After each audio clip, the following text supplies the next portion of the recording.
The pressure of an annual release schedule can be a curse for big sports series. Look no further than the maligned WWE 2K20 to see why. A game so rough it actually forced publisher 2K to take 2 years off and regroup, which got it to the much better place it's in today. In many ways, WWE 2K24 seems like the final form of this new vision. Some nagging bugaboos persist, like a showcase mode that suffers from the inability to recreate genuine moments in wrestling history, while also trying to rewrite that history. Hogan crashes hard to the mat. And yet, 2K24 is marginally better than the last two in almost every way, touting small but smart additions to well-tested systems and modes as opposed to taking bigger risks.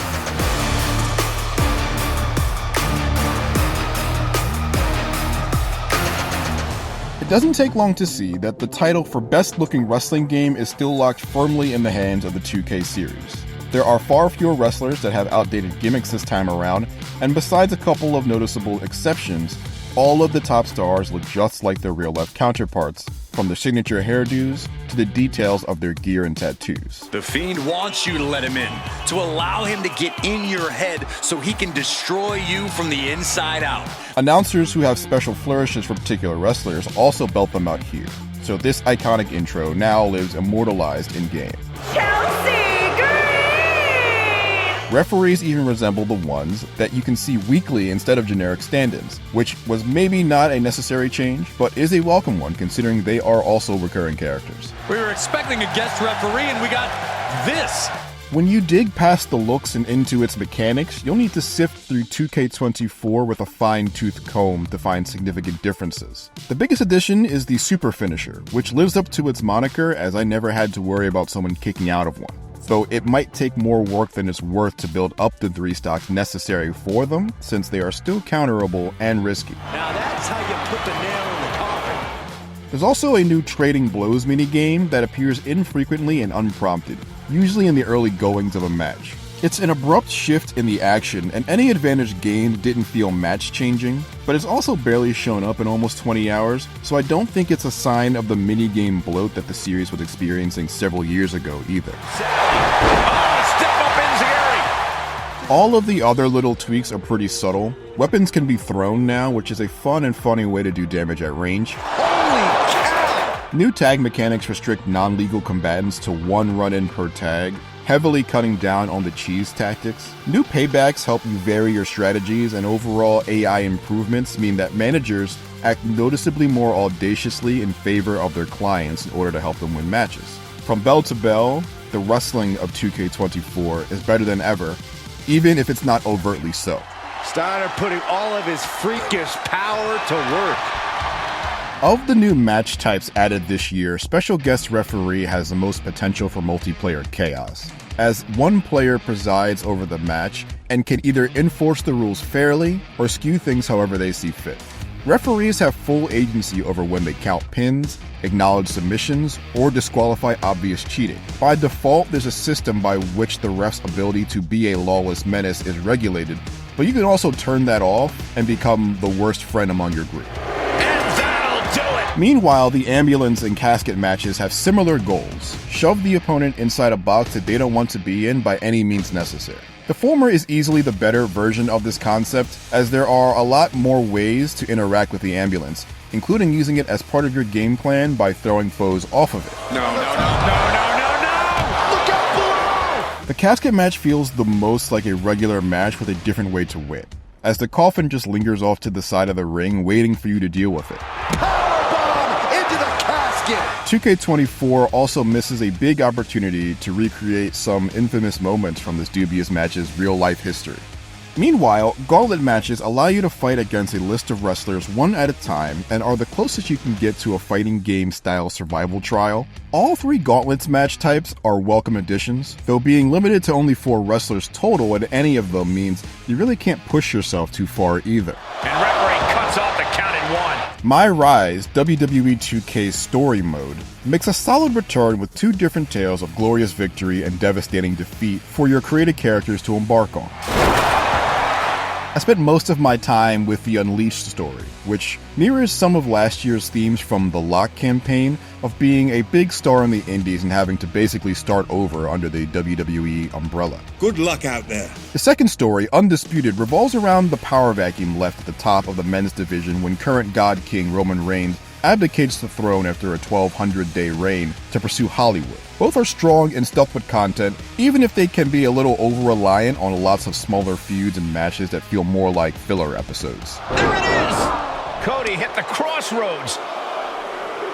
For the Showcase mode, the concept of taking a long look back at WrestleMania's biggest fights sounds like an easy playlist of matches to collect. But even for a mode that has fundamentally fallen short of its mission to recreate big moments throughout wrestling history in past years, 2K24's WrestleMania Showcase fails to meet my already low expectations. You could see it on the faces of Razor's fans, who sat in disbelief as Shawn took control. Corey Graves does a lot of good storytelling in between each fight in order to explain the context surrounding them. They told anyone who'd listened that Rude was going to beat the Ultimate Warrior at WrestleMania, and now the time had come. But admittedly good matches like the ones from more recent Manias quite simply don't measure up to some of the greatest in history, and no amount of retconning what happened will change that. Taking control of these moments is still more an exercise in checking boxes than it is winning the contest, but at least you aren't forced to complete all of the mid-match objectives to progress this time. The transitions from wrestling game to real match footage are still clever,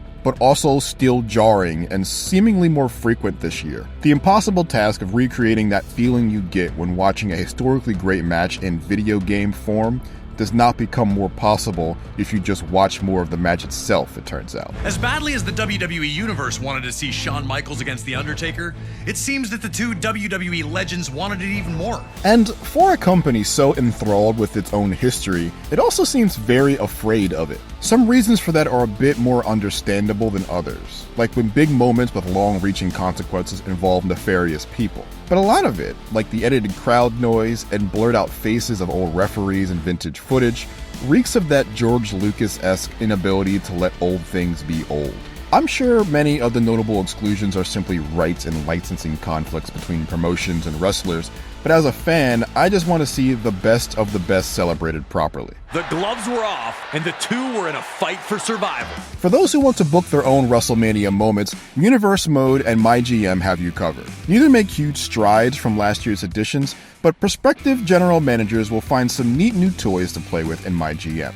The most interesting to me were the post-PLE trades that allow you opportunities to pass talent between promotions, wheeling and dealing with rivals to get your roster in ship shape for the next stretch of the campaign. Superstars now have individual ring levels that can be increased through training and regular booking, which helps them accumulate perks like getting bonus quality points for participating in specific match types. These granular additions, as well as new general managers to choose from and a big list of new power cards to shake things up from week to week, truly make for the best MyGM mode yet. Universe Mode felt much more similar to last year's in comparison, allowing you to take a bird's eye view of booking across the entire WWE universe, or drill down on the journey of one wrestler in particular. There are a bunch of new rivalry actions and run-ins you can program into your feuds, like loser leaves town matches, but I think Universe heads will find that things are largely the same here. That's not necessarily a bad thing considering how robust it was to begin with, but there are still key features missing from the days of old, namely allowing superstars to cut promos on one another. That reminded me that there is still plenty of room to improve. And a new champion is officially crowned. The Fiend has instantly created a horrifying atmosphere in this building. WWE 2K24 is clear proof that 2K and visual concepts have hit their stride when it comes to making today's package better on the whole than yesterday's. While not drastically different, there are enough new little features added to every inch of this iteration to make it well worth climbing back into the ring. Old enemies still have their number though, such as making its docuseries showcase mode feel good to actually play, creating a more consistent tone and pacing in MyRise, and getting more of the current day roster up to the high visual bar that is currently only hit by its most popular superstars. But even with those lingering annoyances, WWE 2K24 puts an impressive cap on a 3-year run of great wrestling games. For more, check out our reviews of the Outlast Trials or Sons of the Forest. And for everything else, stick with IGN.